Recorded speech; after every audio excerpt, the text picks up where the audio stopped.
That's what I told her. So I once met this chick, right? Right.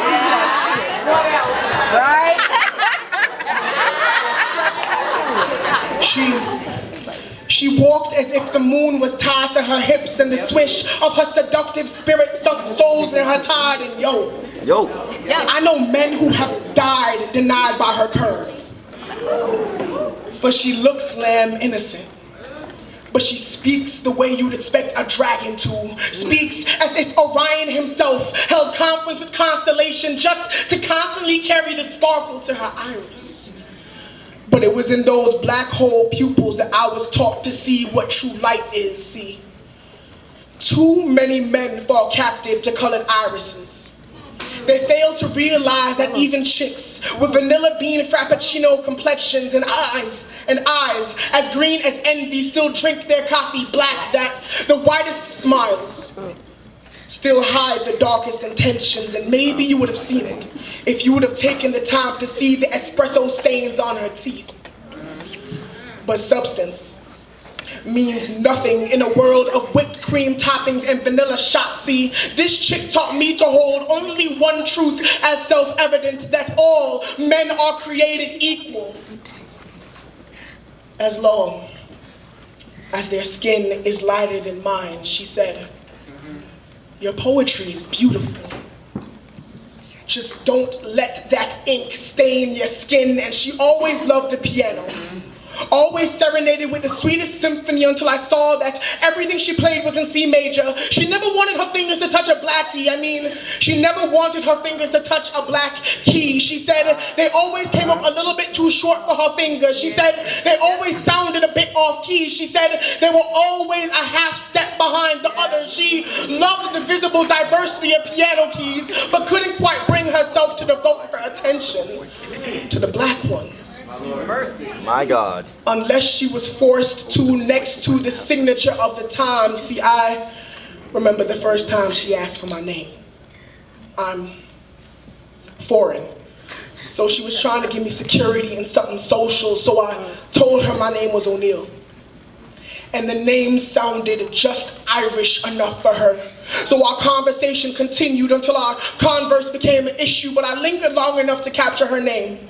And she said it was America, and her career was in United States under pretense. I said, oh yeah, you're that chick whose constitution is only for those who look like you. So she sunk me into a poverty that I'm about to escape from. A poverty as enslaving as scandal on a Thursday night and as frustrating as Oakwood's financial aid office. Only this time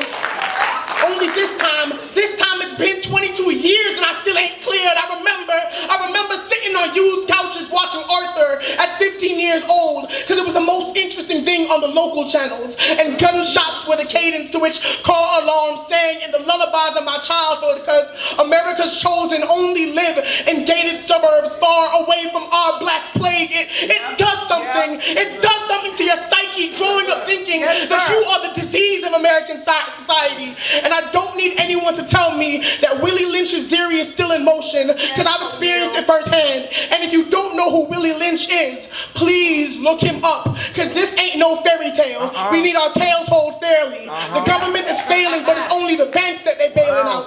No wonder Hope is bailing out. They've corrupted all our heroes and built careers in Robin Hoods. They've corrupted all our heroes and built careers in robbing hoods and selling dreams and teaching blacks to chase paper, while conveniently forgetting to tell us that the money is made out of cotton. So we're still sharecroppers, jumping and jiving for bills laced with the faces of former slave masters. She didn't tell you that your wealth, like your righteousness, is still filthy rags, because this ain't Red Riding Hood, because green rides the hood. It's been understood that the motto has always been, get rich or die trying. So my people stay dying martyrs for pieces of cloth, and I'm sorry. Excuse my anger, but I'm tired of seeing my people in prison behind bars harder than the ones I'm spared. But I'm about to leave. I'm about to graduate. I'm about to become excellent. I'm about to be everything that God has given to me. I'm about to be the manifestation of what God has made. Don't ever call me a legend, call me a miracle. I'm about to leave.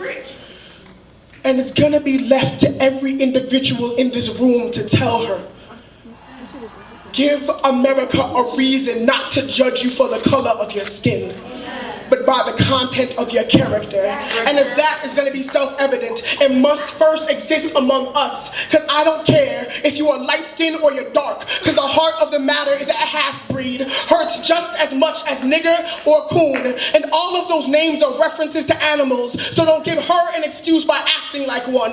Please walk and talk and act and think like the sons and daughters of God that you are, because it is only by practice that perfection is attained. And yo, the last time I met this chick named America was a couple of months ago. She offered me a piece of that American pie, but I said nah, and continued eating my Akia sawfish. That's brethren. Mercy, Lord Jesus. I walked into my medical school interview, and in a room of 20 people, the black population had just become 5%. I was the only one. But when they said that there was one who had come to become both a physician and a PhD, again, I was the only one. And I pray that someone took the time to look in my eyes that day, to take a glimpse into this cappuccino iris, to see the inscription engraved there. They would see in big, brown,